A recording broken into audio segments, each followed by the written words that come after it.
Blog Talk Radio.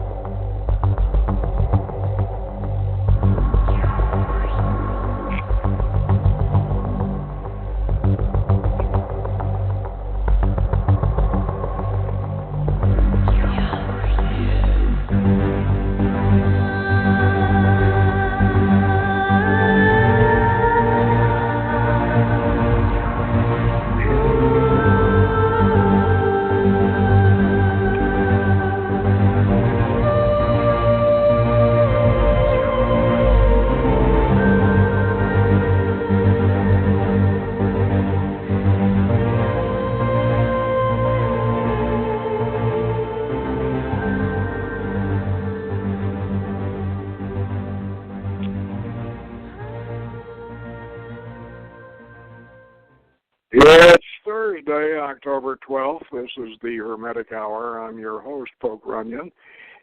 And tonight we have a special guest, Frater Isa, who is now very honored Frater Suon of Ubar, and we will discuss the mythical labors of Hercules in relation to the Hermetic tradition.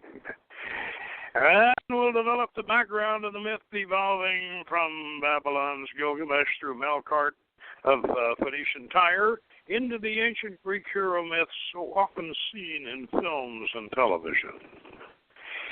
We will look at the works of Manly Hall, Albert Pike, Robert Graves, Alice Bailey, and especially the French author Charles Francois Dupuy, 1742-1809. who seems to be the only scholar who has sequenced the 12 labors in proper zodiacal order. Now, the labors of Hercules are a chart of the soul's journey through a cycle of lifetimes. They represent the great wheel of birth and death and are considered one of the keys to the mysteries. So, if you want to follow the big guy with the lion skin in the club, then tune in with us and we'll go adventuring. Frater Suon, are you with us? I sure am, Maestro. Oh, good. Then let me go ahead and read the introduction. Stay with us, and we'll get on into it. Now, as most of you will recall, last week we spent most of our broadcast exploring the mythical adventures of the Sumerian Babylonian solar hero Gilgamesh, who was generally considered to be the original inspiration for the Western Hercules solar myth cycle. Now, we suggested that Gilgamesh might have inspired the Phoenician Melkart and his own solar journey around the circle of beasts, said to have been depicted in the famous temple at Tyre, which in turn became the model for the Temple of Solomon, which recalls the symbolism of the brazen sea supported by the beasts, and the legend of the flawed casting of the brazen sea. Also, on Hiram Abiff, at various gates of the temple, which represent various positions on the zodiac. As the solar hero immigrates from culture to culture, the nature and purpose of his deeds in each of the signs of the zodiac seems to change or evolve in cultural terms. And finally, by the time we get to Hercules, several poets and bards have had their turns at rewriting the epic. We have a problem matching the signs with their deeds. There are at least 3 different arrangements of the labors to the sign sequences that have come down to us from antiquity, attributed to these ancient poets. Lysander, Nonun, and others. Only one arrangement can be correct, and it must follow a key conception. And that conception derives from Porphyry, the Phoenicians' cave of the nymphs, and is set forth in Macrobius. It is the concept of the 2 celestial gates Capricorn is the gate of the gods, and Cancer is the gate of men. Now, before we go any further, let's delineate that now. Cancer and Capricorn are both on the axis of the sign of the cardinal signs, the cross of the cardinal signs, crosses through the zodiac, and so Capricorn and Cancer are both gates. And one of the things I want to point out here is I got a call 9 o'clock this morning from one of our members, Mark in Milwaukee, and he was quite interested in this, and he wanted to know what significant stars there were in Cancer. So I went charging upstairs and grabbed Hinckley Allen's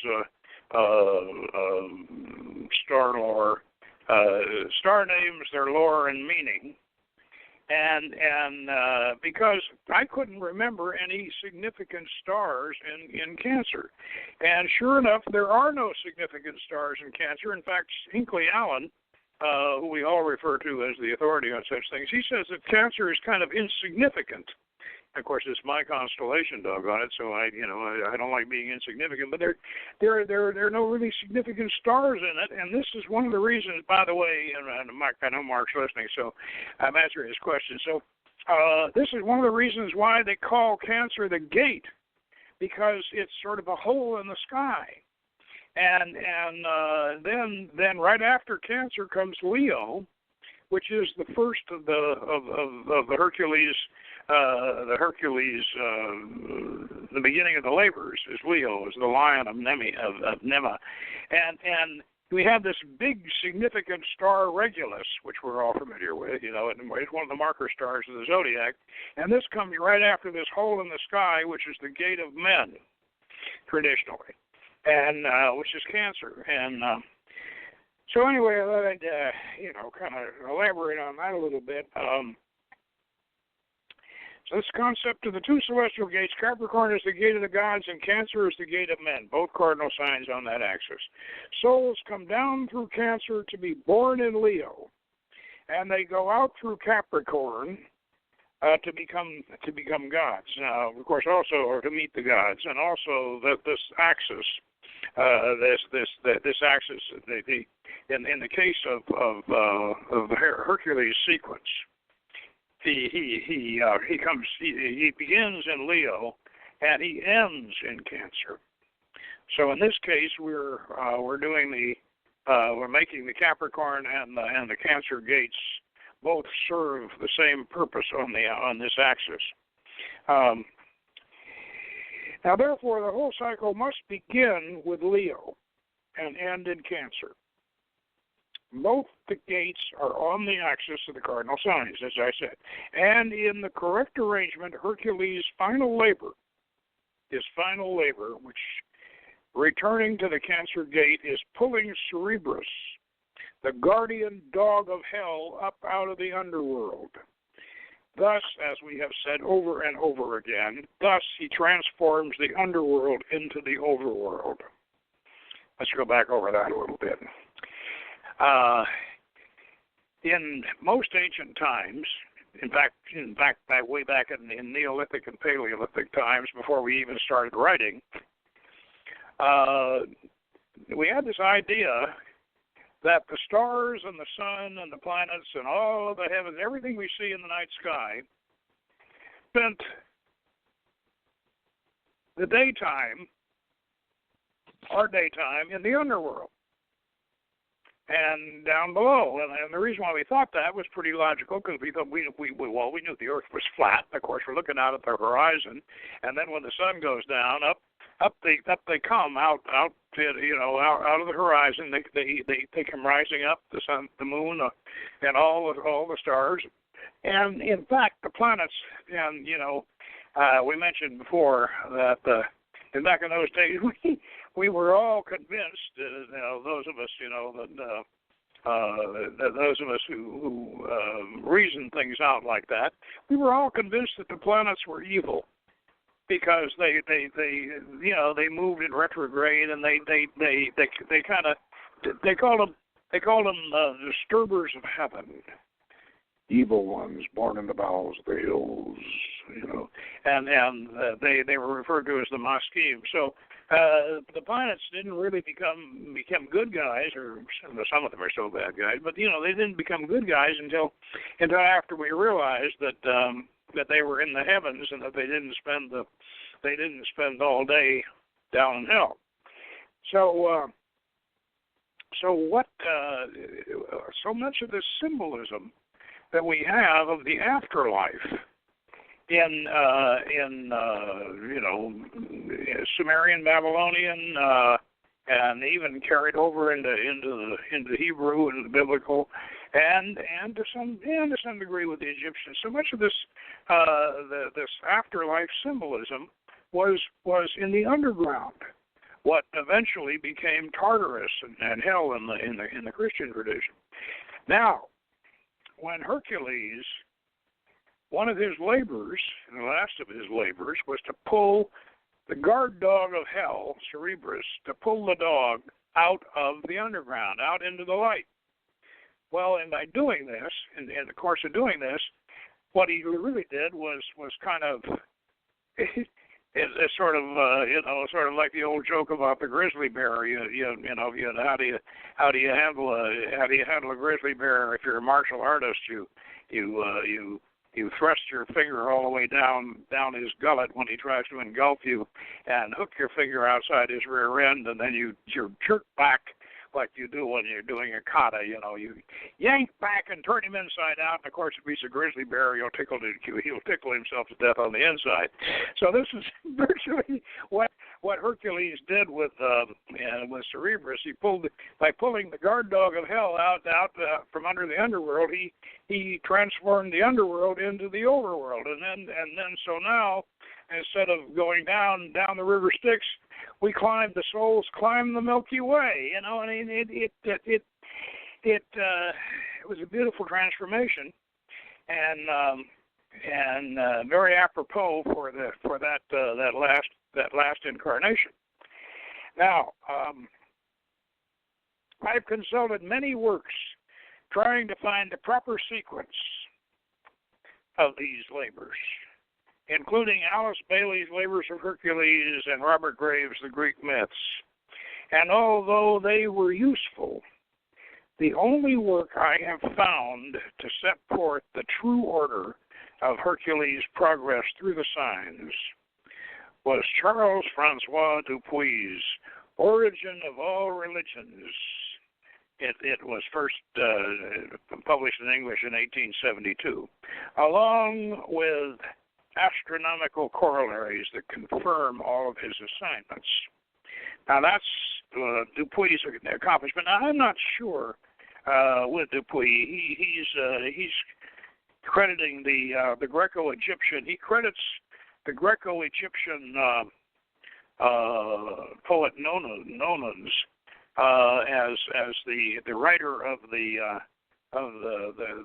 Herculeid. Like the Iliad, and the Herculeid is the poem about Hercules. He credits this Greco-Egyptian poet, but I'm not sure how much rearranging Dupuy has done. Regardless of how much rearranging he's done, in other words, moved the different labors to different signs. But it appears from the way he's laid it out, and we're going to go through the whole thing. It appears that he's got the proper layout, and we're certainly going to use it. And now, although Alice Bailey was aware of the key of the Capricorn and Cancer gates, she still insisted on starting with Aries and ending with Pisces. And also, we might note that she does not hold that the Hercules cycle applies to a universal sequence of human lifetimes or incarnations, but only to Hercules as a solar hero savior such as Jesus the Nazarene, who was reconfigured by Neoplatonic church philosophers into a solar hero. And those of you who haven't read Jesus Christ, Son, S-U-N, of God, you ought to read it, because the literally Christmas and winter solstice and all, they literally turn Christ into Sol Invictus and who was another version of Mithras, another version of Hercules, and so this is what Alice Bailey, was a New Ager and follower of Blavatsky and all that. But she's more Christian, more deferential to the Christians than Blavatsky was. But so she sees, she doesn't see Hercules as representing all of us, on the wheel, but just the Savior. And this is all right, but that the actual pattern, I believe, and I think Hermetic philosophy goes along with this, that the actual pattern, the Hercules pattern, through the zodiac, it applies to all of us. All of us who have the mind. Not everybody, but those who have the mind. Yeah, we're the ones that go around do the labors. All right. Now, Robert Graves, who I dearly love, is valuable in that his treatment of the labors is encyclopedic, even if his sequence is wrong. Now, Graves, everything you want to know about these labors, and there's a lot. See, one of the good things about Graves, and everybody that studies the labors of Hercules should go through Graves' mythology, go through the labors, even though I believe his sequence is wrong. But he gathers all of the legends surrounding the labor and throws in everything in, because he is, Graves is like he's like a scavenger beetle. He's out there in mythology and the ruins of the Library of Alexandria, gobbling up everything he can find. So if you really want to know everything about it, everything about the labors and all of the different mythological aspects, especially all the Amazons in Virgo, and all the different histories of the Amazons, from Diodorus, Cercolas, and Plato, and everybody. Okay, now at least he's right that they begin with a lion. Hercules, Graves read about that, and they end with the dog. So he's right about that. They begin with a lion, they end with a dog, which brings us to a point of philosophical argument. Now, if Hercules' labors represent the challenges of the individual lifetimes of those born in various sun signs, aren't they rather patriarchal? Should we remember that men do and women are, at least before the feminist movement? So, we must ask ourselves, do women incarnate on a different wheel? Perhaps the lunar zodiac through the mentions of the moon, or perhaps we all alternate different genders in succeeding incarnations. Has anyone thought about transgender astrology? Do we need a social justice movement for the occult and astrology? We could call it Strange Lives Matter. Personally, I think Hercules' labors can be interpreted as a challenge to be met by both traditional genders, and that they should be mapped that way. As we have said before, we don't know, if you don't know where you're going, then if you want to know where you're going, then you better know where you've been. And the old Hercules has left us a wonderful star map. Now, Freder Soon. By the way, how do you correct me on the pronunciation of Soon? How do you pronounce it? Soon's works fine. Soon's how I say it, so it's what is. Yeah, good. I was discussing some of this with Andrea before the show, and she and I both agree that we've had previous incarnations of different gender, and I don't think that that the way we look at the soul, especially the Valentinian Christian concept of the soul, is not complete unless it has both male and female aspects, and then of course you can have, I think that the challenges depicted in Hercules' labors could certainly apply to those of us who happen to be in the female gender this time around, and those who happen to be in the male gender this time around, and the plot will last on that. So I don't think we need a series of incarnations through the mansions of the moon for the ladies, and I don't know, they might want to do that. I think I know of some Dianics who might grab on that idea and work that out. What are your thoughts on that? Professor?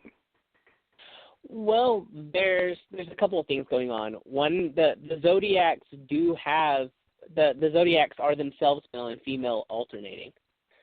So with each sign being a male or a female sign, it kind of goes to that fits. With the maybe every other incarnation, I'm not sure. But I know that with a lot of the astrological schools, the more recent ones based on Roy Diard, my pronunciation's horrible there. They use the lunar nodes to determine past life and future life. So that way you could kind of plot it on the nodes if you wanted to follow that school. Yeah, that's right on the nodes. Yeah. Well, I've heard about that before, but I think that personally, the labors of Hercules around the 12, the sequence is so obviously the sequence of the wheel of the lives, and you mentioned that in Alice Bailey, going through Alice Bailey, that of course that she was also possibly equating Buddha going an Eastern concept of Buddha, which would be in keeping with her alleged Tibetan master. So did Buddha supposedly go through something similar to the labors of Hercules? Wow. Okay. So Buddha had a lot of stuff. I've never really matched, like taken the episodes from like the Theravada, the Pali Canon, or anything like that, and checked it out astrologically. My main concern with Bailey was she was paraphrasing Buddhist stories when she was writing her Hercules thing.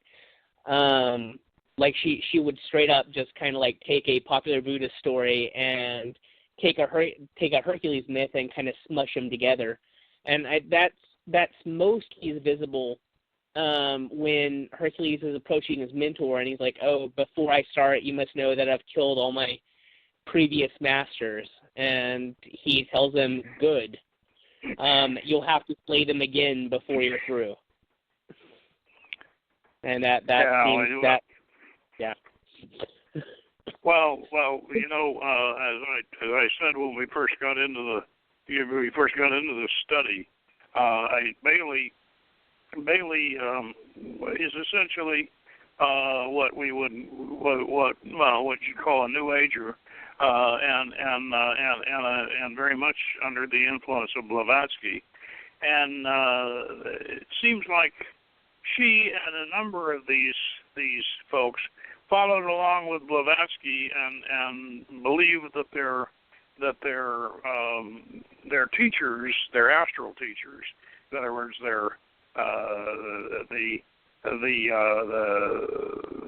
the ascended masters who were whispering in their mental ears were actually they were supposedly Tibetan. Well, we all know, of course, now that Kutumi and Muria, Blavatsky's Tibetans, were not Tibetan at all. They were Sikh Sant and Reform Hindu, but however, this started this business of Tibetan masters. It was almost like back when the spiritualism got started in this country, they had American Indian spirit guides. A lot of these mediums did, and then after Blavatsky and especially after Ranbar Singh told her for security reasons that he had to be referred to as a Tibetan.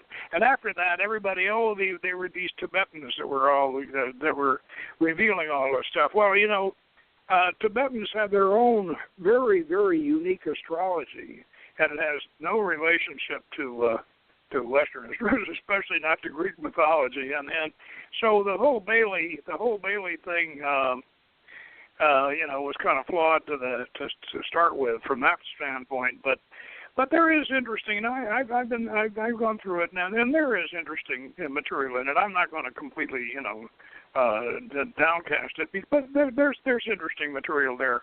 However, I think you'll get a lot more interesting material out of Robert Graves by reading the myths and all the ramifications of the myths. And by the way, did you have a chance? I know I gave you kind of short notice on it, but did you have a chance to look at any of Dupuy's material? I skimmed it. I wasn't able to go deep into it, so I'll let you do most of the talking about him. I do want to point out a couple of quick astrological things just for setting up some context.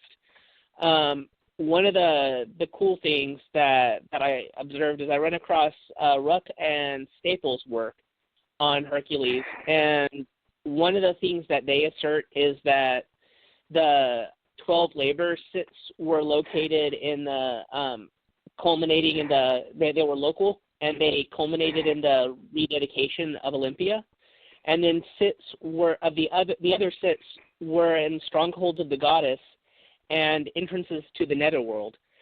And what's kind of interesting there is it sets up the sets. So it sets up how you have the top half of a chart is what's in the sky, and the bottom half is what's beneath the earth. And typically the bottom side is where more private things happen, and the top side is more public things, which is why, like, the 4th house is your home. It's the most private place, and the 10th house is your career. Well, the Greeks called the 3rd house the house of the goddess. And part of that's because the moon found its joy there, but the 3rd house would be in that bottom part. And then the 2nd house was the gate to the underworld.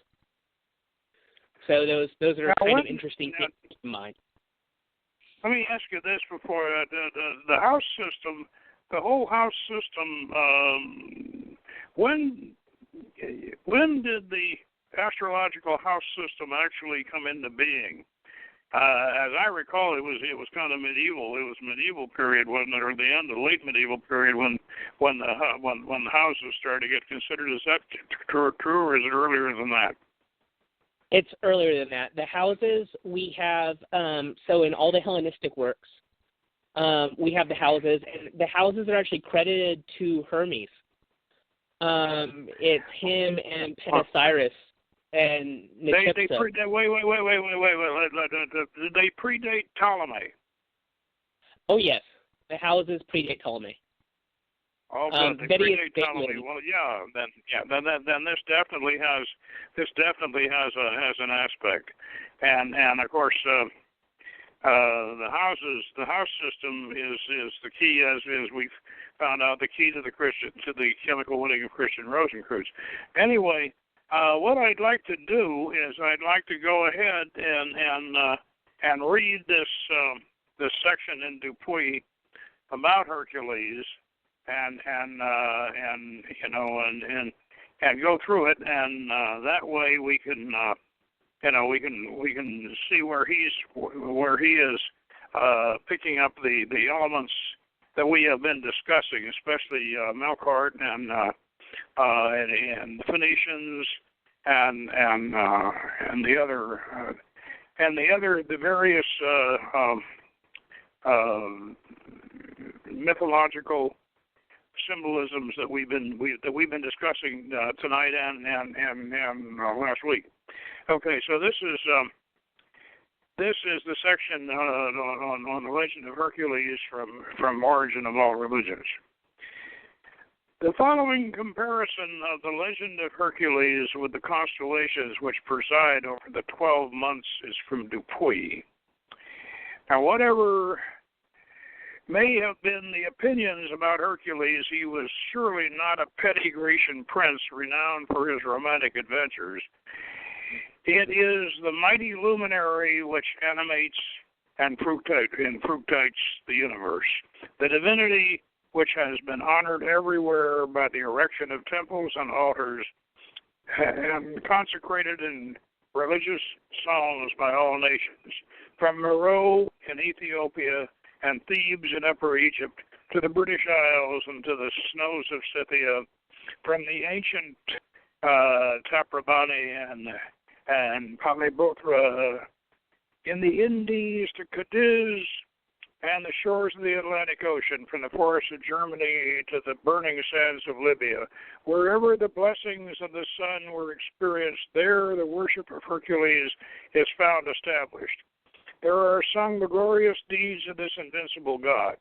Many centuries before the epic which is assigned to the son of Alcmena, that's the nymph that Zeus cheated on her with, or to the supposed hero of Corinthia, as the time when they made him live, Egypt, Phoenicia, which surely did not borrow their gods from Greece, had erected temples to the sun under the name of Hercules, and had carried his worship to the island of Thasos and to Cadiz.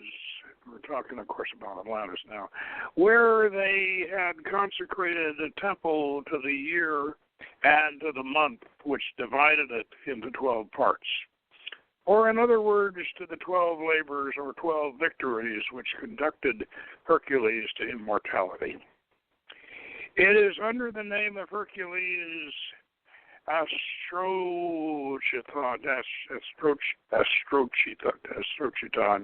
or to the god clad in the mantle of stars, that the poet Nonus, N-O-N-U-S, designates the sun god worshipped by the Tyrians, and that's Tyre, that's the Phoenicians, that's Melkart. The titles of the King of Fire, or Lord of the World, and of the planets, and nourisher of mankind, of the God whose glowing orb revolves eternally around the earth, and who, while followed in his track by the year, the daughter of time, and the mother of the 12 months, draws along in regular succession the seasons, which renew and reproduce themselves, are so many traits of the sun that we should recognize them, even if the poet had not given to his Hercules the name of Helios, or the sun. The author of the hymns, which are attributed to Orpheus, describes in the most precise manner the affinity, or rather the identity of Hercules with the sun. The Phoenicians have consequently preserved the traditions that Hercules was the sun god, and that his 12 labors represented the journey of this luminary through the 12 signs of the zodiac. Porphyry, born in Phoenicia, makes the same assertion. The Egyptians, says Plutarch, thought that Hercules had his seat in the sun, and that he traveled with it around the world. The scholast of Hesiod tells us also that the zodiac in which the sun accomplishes annual course is the real career which Hercules travels over in the fable of the 12 labors, and that by his marriage to Hebe, the goddess of youth, we must understand the year which renews itself at the end of each revolution.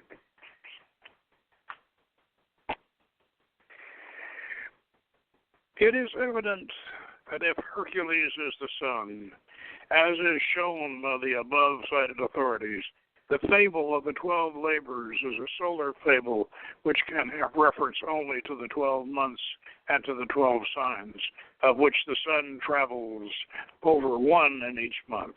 And this inference shall become a demonstration by the comparison which we shall make of each of the labors with each one of the months, or with the signs and the constellations which mark the division of time in the heavens during each of the months. Amongst the different epochs at which formerly the year began, that of the summer solstice was one of the most remarkable. It was on the return of the sun to this point that the Greeks fixed the celebration of their Olympic feasts, the establishment of which was attributed to Hercules. This was the origin of the most ancient era of the Greeks. We shall therefore fix the departure of the sun, Hercules, the departure of the sun, Hercules, there in its annual route. The sign of the lion, domicile of that star which furnishes it with its attributes, formerly occupy at that point. Its first, Leo, of course, his first labor shall be his victory over the lion, and that's star Regulus, of course. And it is indeed the one which has been placed at the head of all the others. But before we shall compare month for month the series of the 12 labors with that of the stars, which determine and mark the annual route of the sun, it is well to observe that the ancients, in order to regulate their sacred and rural calendars, employed not only the signs of the zodiac, but more frequently also remarkable stars placed outside of the zodiac, and the various constellations which by their rising and setting indicate the place of the sun in each sign. The proof of this will be found in the Festes of Ovid, in Columella, and chiefly in the ancient calendars which we have published as a sequel to our larger work. Now, before I read the breakdown, would you like to make any comments on what we just went through? No, I'm eager to do the breakdown. Okay, let's go into the breakdown. Now, the way Dupuy does this, he does it very, very well. He does the calendar on. He splits into two columns, and he has the calendar on the left side, and he has the poem, the poem of the labors on the right side. So the month and the labor are side by side. And by the way, let me say this. I think Albert Pike, seeing as how this was published in English in 1872, what I just read and what we're going to read, I think Pike should have lifted this whole damn thing and put it in the 28th degree. And I really think he did. He should have. And maybe we'll just do that, because I think Pike really should have done that. Pike had some nice things to say about Hercules too. Anyway, but okay, let's start off. Calendar on the calendar side. First month, the passage of the sun under the sign of the celestial lion, called the Lion of Nemea, fixed by the setting in the morning of the Ingenuculus, or the constellation of the celestial Hercules. Now, poem side. Title of the first canto of the first labor, The Victory of Hercules over the Nemean lion. That's where he gets his lion skin, by the way. All right, the second month, the sun enters the sign of the Virgin, marked by the total setting of the celestial hydra called the Nerean Hydra, the head of which rises again in the morning with Cancer. And the second labor, on the right side, Hercules slays the Lemurian Hydra, the heads of which grew again, whilst he is cramped in his labor by a crawfish or cancer. Now, he stepped on the crab. Ouch! He stepped on the crab and squashed it. And Hera, who had sent the crab, was to make up for Hercules, who Hera hated, of course, because Zeus had cheated on her to have Hercules by the nymph, and so to make it up for the crab, she made a constellation out of it. Now, I think that's a little after the fact, actually, but or after the myth or whatever. But it's kind of subsequent, but it's an interesting story. Anyway, third month, over on the left side, passage of the sun at the commencement of autumn to the sign of the Balance, Libra, fixed by the rising of the celestial centaur, the same whose hospitality Hercules enjoyed. This constellation is represented in the heavens with the leather bottle filled with wine and adorned with the vine, with the leaves and grapes and the image of the season's product. Then rises in the evening the celestial bear, called by the others the boar, and the animal of Romanthea. Now, on the poem side, a centaur gives hospitality to Hercules. His fight with the centaurs for a cask of wine, and the victory of Hercules over them. And he slays the terrible wild boar, which devastated the fields of Romanthea. Now, this is Libra, and you want to know, you might want to know, Libra, what's the balance? What's the symbol here? Well, the balance is very simply this. Hercules didn't slay the boar. He actually trapped the boar and tied the boar's front legs together. He tied the boar's back legs together, left his front legs loose, and then picked him up like a wheelbarrow and walked him down the hill. And that was the balance, was his holding up the boar by his hind legs. And this is kind of like kids in a sack race, and by the way, I got that, and that you pick up this extra stuff from Robert Graves, because Robert Graves, he throws everything in. Okay, the fourth month, the sun enters the sign of the Scorpion, fixed by the setting of Cassiopeia, a constellation which was formerly represented by a hind. Now, I said the hind is a deer.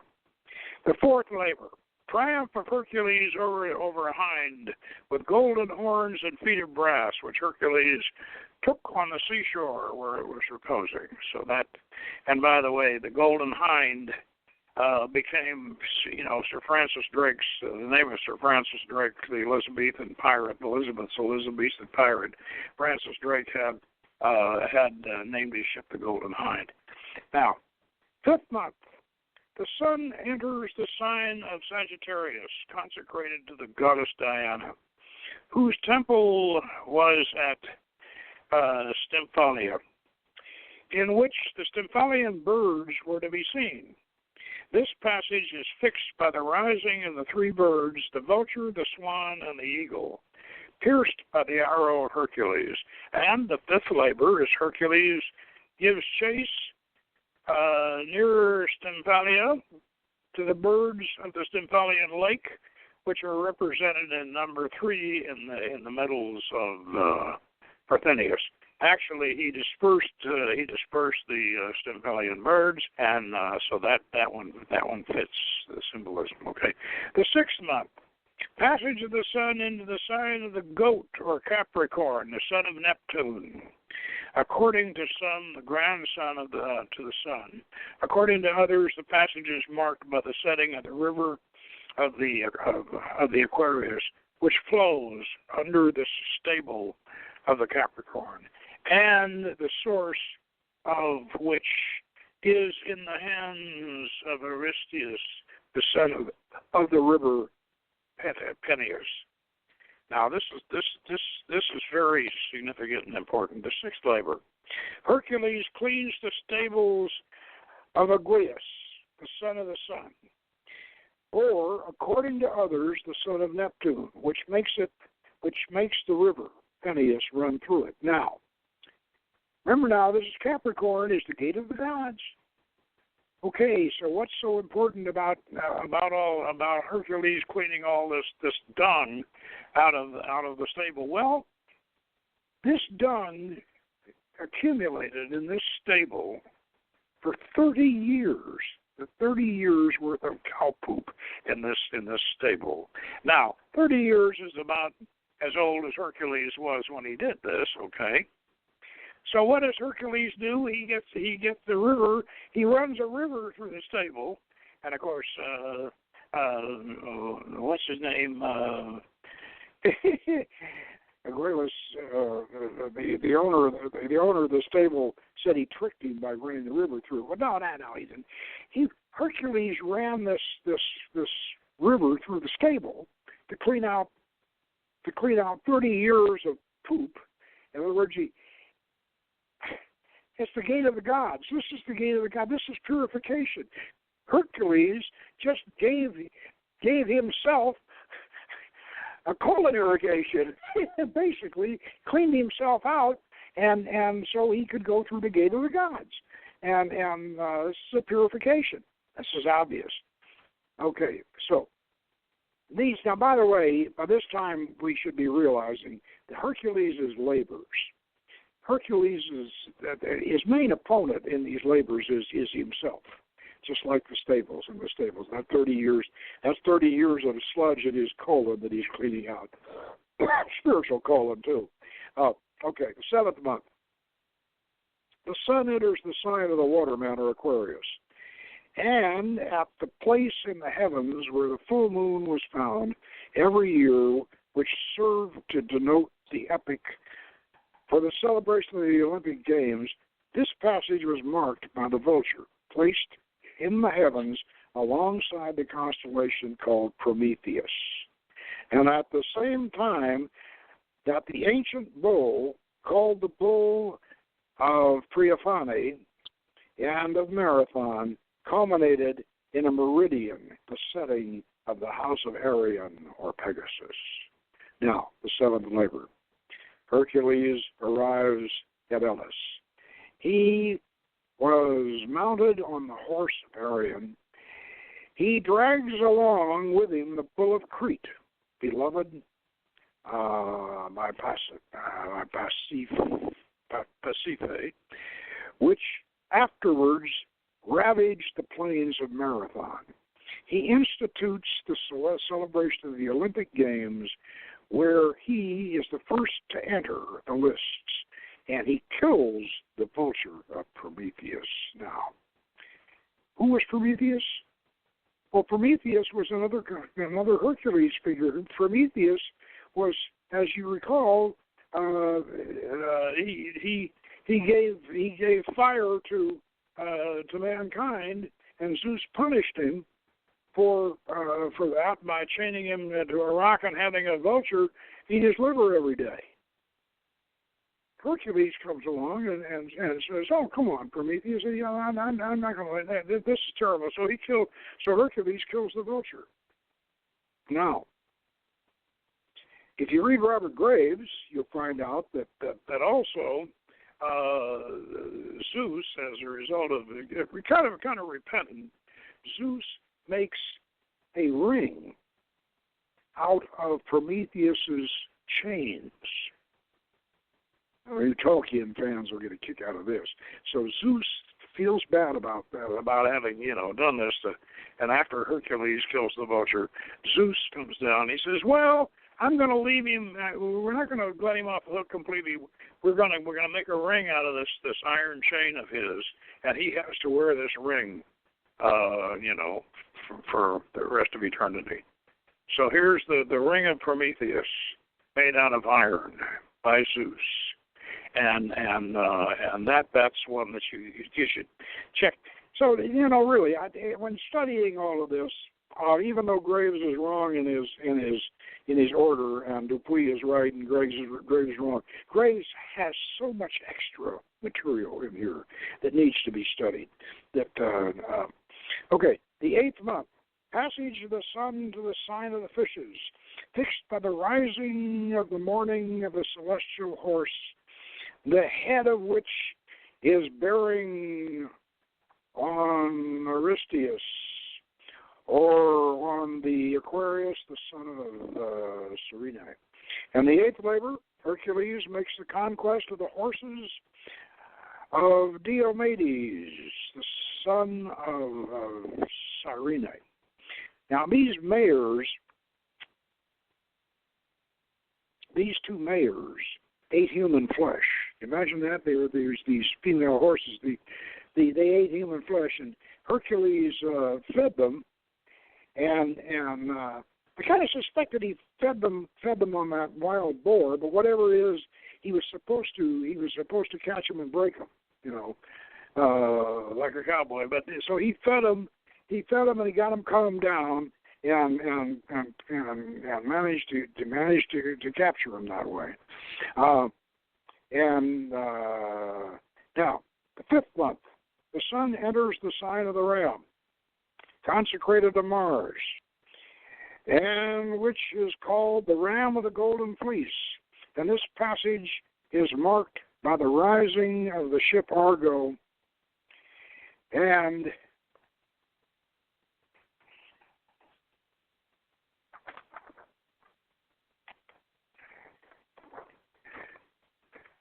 the setting of Andromeda, or the celestial woman, and of her girdle, by that of the whale, by the rising of Medusa, and the setting of Queen Cassiopeia. Now, the 9th labor, Hercules embarks on board the ship Argo in order to make the conquest of the Ram of the Golden Fleece. He fights with a martial weapon. He fights with martial women, the daughters of Mars, the Amazons, whom he takes a magnificent girdle and liberates a maiden exposed to a whale or a sea monster, like the one which Andromeda and the daughter of Cassiopeia was exposed. And this, of course, is the famous girdle of Hippolyta, the queen of the Amazons, and which I think ended up on Wonder Woman, but actually, so many of our superheroes, at least back in the golden age of comic books, where we had Captain Marvel and Wonder Woman, were all derived from Greek mythology, and too bad that is. Well, we still have Wonder Woman. Captain Marvel, of course, got a really bad deal. He got sued by Superman, and unfortunately, Superman won. But anyway, the 10th month, the sun leaves the Ram. No, before we leave the Golden Fleece, let me say this: Hercules was one of the Argonauts, and Robert Graves has written a terrific novel full of wonderful mythology called. Well, it was originally called Hercules, My Shipmate, but they changed the title to The Golden Fleece, so I think it's now called The Golden Fleece. One thing I want to point out about however, about The Golden Fleece, and we have mentioned this when we dealt with the chemical wedding, the Golden Fleece was actually a real a real thing that was used in the Black Sea area. It was used to collect gold. They used it the same way our 49ers used to pan, to pan gold. They would use the fleece, hang these fleeces on the rapids coming down out of the springs of the hills, and the fleece would collect the gold dust. And the water would run over, from coming out of the mountain. The water would run over the rocks and over the fleece, and the gold dust would collect on the fur of the fleece. And so after a while, if you left your fleece out there long enough, it would be sparkling with gold, and so the golden fleece would be quite valuable. That was the original golden fleece. Okay, so the 10th month. Sun leaves the ram of Phrixus and enters the sign of the bull. This transit is marked by the setting of Orion, who was in love with the Atlantides or Pleiades, and by that of Boots, the driver of the oxen of Icarus, and by that of the river Eridanus, and by the rising of the Atlantides, and by that of the goat of the wife of Faunus. And the 10th labor. Hercules, after his voyage with the Argonauts, in order to conquer the ram, returns to Hesperia, the conquest of the oxen of Geryon. And he also kills a tyrannical prince who persecuted the Atlantides, and arrives in Italy at the house of the Faunus, at the rising of the Pleiades. The 11th month, the sun enters the sign of the twins, Gemini, which transit is indicated by the setting of the dog Procyon. By the cosmical rising of the great dog, followed by the stretching out of the Hydra, and by the rising of the evening of the celestial swan. And the 11th labor, Hercules conquers a terrible dog, that's Cerberus, the tail of which was a serpent, and the head of which was bristling with serpents, and he defeats also Cygnus, or the Prince Swan, at the time in which the dog star scorches the earth with its fire. And the 12th month, the last month, the sun enters the sign of Cancer, which corresponds with the last month, indicated by the setting of the streams of the waterman and the centaur, and by the rising of the shepherd and his sheep, and at the time when the constellation of the Hercules in Genutus is descending towards the occidental regions called Hesperia. That's the house of the Hesperides. Followed by the polar dragon, the guardian of the apples, growing in the garden of Hesperides, which the dragon puts under his feet, as marked in the sphere in which falls near him toward the setting. And the 12th labor. Hercules travels in Hesperia in order to gather the golden apples guarded by a dragon, which in our spheres is near the pole, according to others, to carry out the sheep with the golden fleece. And he is preparing to make a sacrifice, and he puts on a robe dyed in the blood of the centaur, whom he had slain at the passage of the river.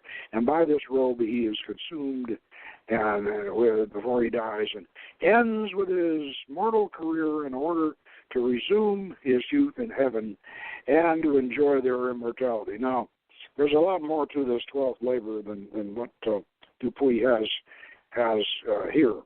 As a matter of fact, he in capturing the golden apples, Hercules gets Atlas to Atlas is the guardian of the Hesperides, and Atlas has the whole cosmic sphere on his shoulders, and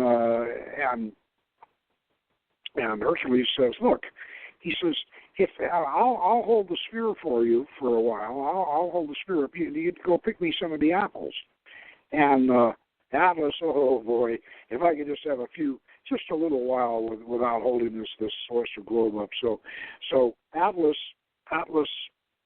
agrees and gives Hercules the whole sphere to hold up. So Hercules is holding it up. Atlas goes and picks a couple of the apples. Now these apples are the fruit of immortality. You know, these are the apples of the Garden of Eden. These are the apples of immortality. And this is like Gilgamesh is, you know, diving down, doing his pearl diving thing, gone down to get the plant. You know, this is so anyway. So Atlas goes and gets the apples and comes back and says, "Okay, Hercules, I picked the apples now." And Hercules says to Atlas, he says, "Well, you know," he says, "Look," he said, I'll hold the cosmos up for you, but I need to get a pad. It's so heavy. I need to get a pad on the back of my head. You know, and can you take it for a little bit and let me get it. Let me get a pad and put it on the back of my head." And Atlas, being kind of dumb, you know, he takes the globe back on the top of his head, and Hercules grabs the apples and says, "This is too bad. You got it," and off he goes. And anyway, the idea, of course, here is that in cancer he pulls the dog up, reverses does the reversal of the world. Then he gets the apples of immortality, and then he goes off and becomes immortal. So this is the as I said, the proper sequence that Dupuy has of the labors as relation to the signs. And one of the things that I notice in here is that he relates this to these risings of the other constellations. And this is what's important. It's not just what's going on in those constellations themselves, but what's going on in the rest of the heavens in relation to the to the earth. And this is why I think Monsieur Dupuy has done a marvelous job in rectifying this whole thing. Okay, Michael, you want to give us some comments on this? Well, I completely agree with you in that Dupuy's done a great job, and his focus on the stars is excellent and lines up with the way that the Decans work and the way that the Egyptians use their own calendar. The only other thing I would add at this point, because I know that we're running close on time, so it seems appropriate to honor Saturn, is jumping back to throw in an end note for the Aegean stables, that 30 years is also Saturn's lesser or least year, according to William Lilly, which is Renaissance, but you can also jump all the way back to the Hellenistic period. And when you do certain techniques there, Saturn gets 27 or 30 years. So that also fits. Yeah, that's great. Well, okay, yeah, we are running a little over, but it's been a fascinating subject, and I hope we have stimulated some stuff. By the way, I'm sure Mark in Milwaukee is listening. And Mark, you got to get a copy of Hinckley Allen. As I said, that Hinckley Allen star. And I'm going to also put in a plug for my friend Dr. Ed Krupp at Griffith Park. He has a wonderful book called Beyond the Blue Horizon, which is a wrap of not just Hercules, but all of the celestial legends and myths, and Ed Krupp he's a scientist and something of a skeptic, but he loves mythology. He loves celestial mythology, and so Beyond the Blue Horizon is another good one to get.